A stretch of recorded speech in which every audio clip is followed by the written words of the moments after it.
Listen, just one more thing. Hello there. Welcome to my review of episode 5 of season 7 of Columbo, The Conspirators. First broadcast on the 13th of May 1978 on NBC. This is the last episode of the original Columbo series, and I will be taking a little break before I tackle the 1989 relaunch. But fear not, because before I make a start on that series, I plan to go back and review the 2 pilots, which I so far haven't covered, and will be producing some videos focusing on particular elements of this series, before moving on to the later series. So plenty of Columbo content still to come. Anyway, back to this episode.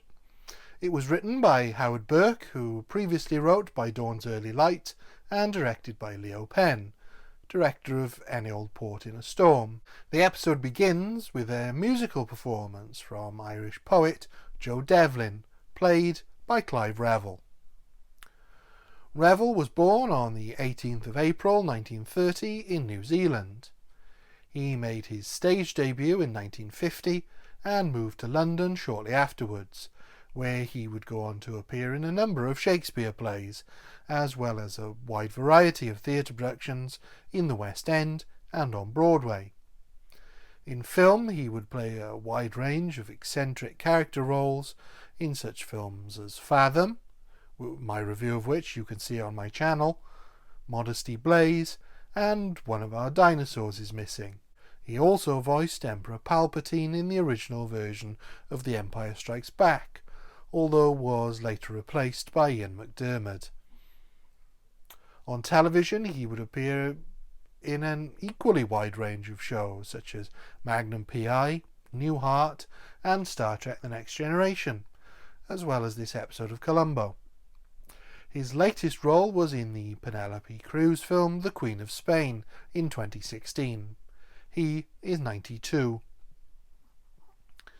We soon discover that this performance is for the American Friends of Northern Ireland, a group set up by the O'Connell family who run the engineering company O'Connell Industries.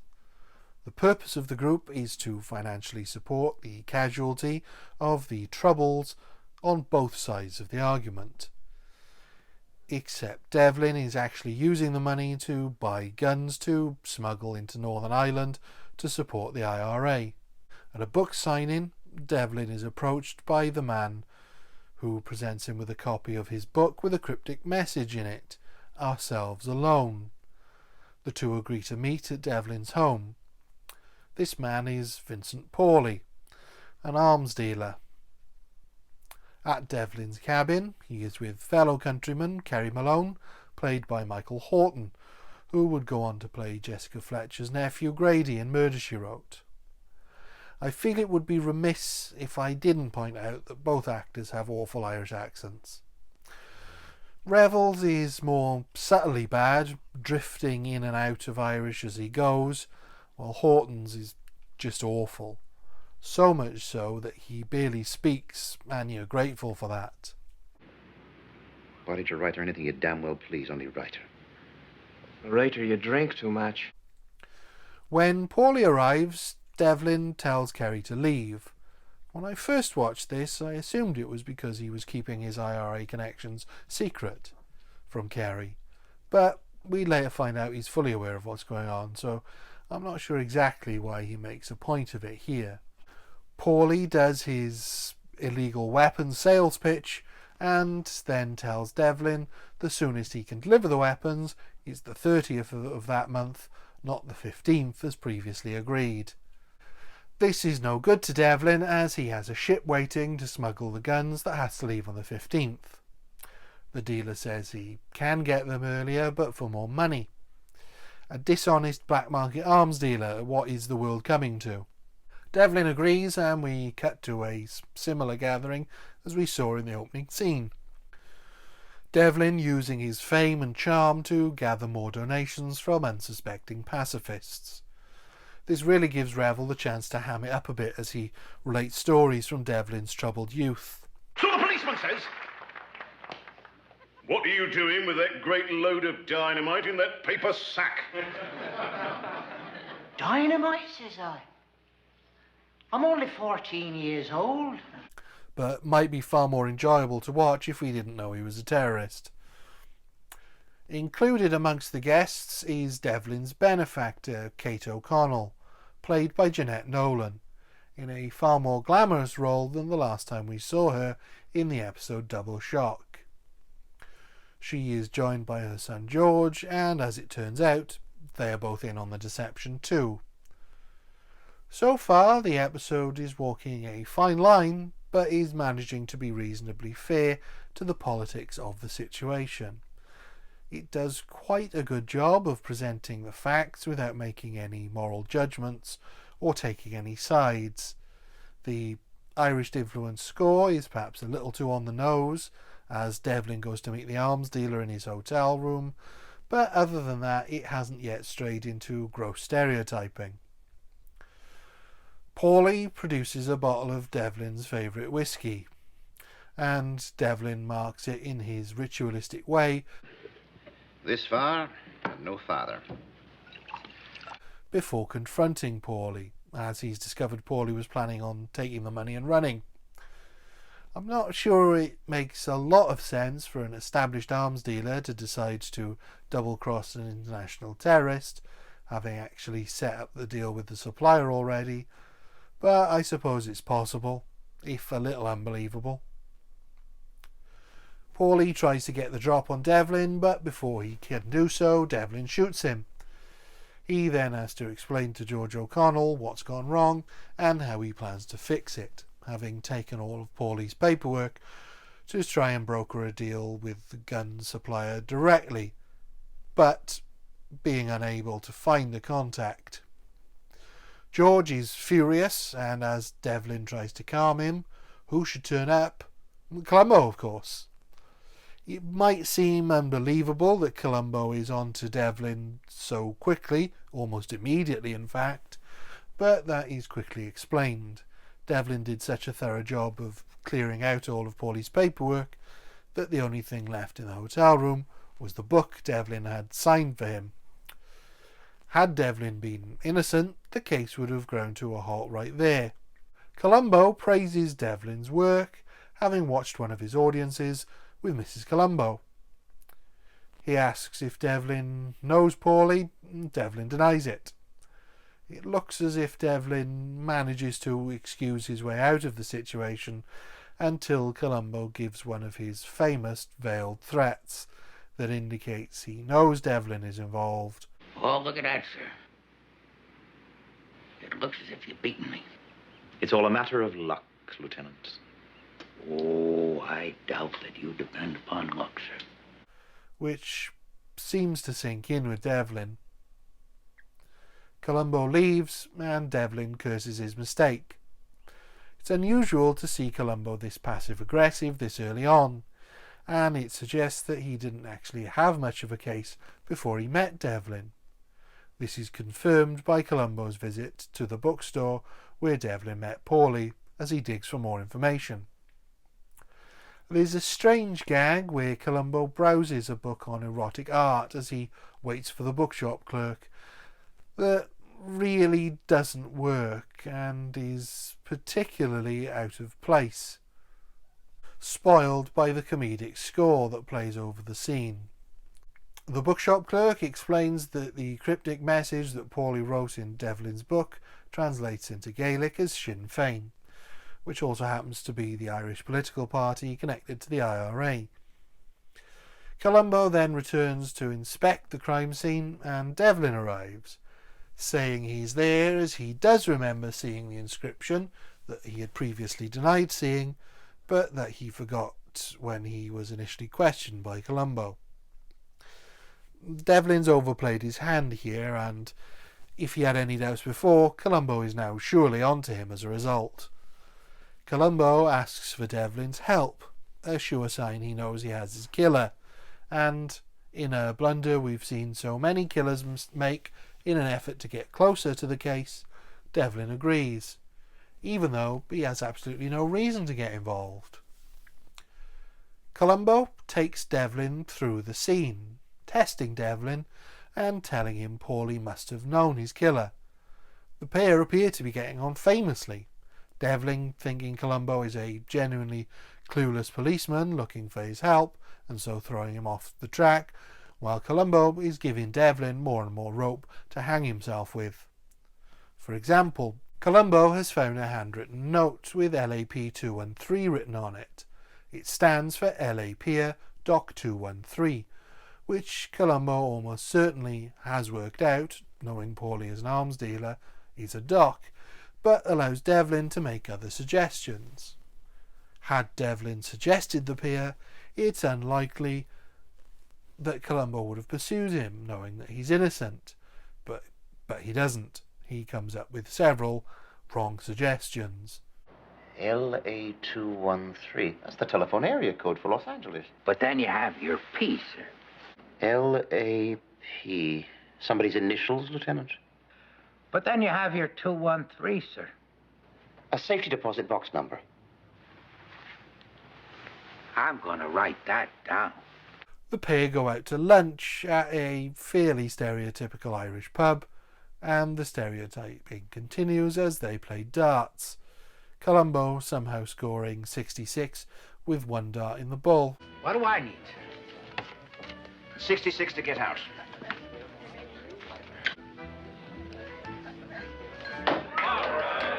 Great Station Island, you did it!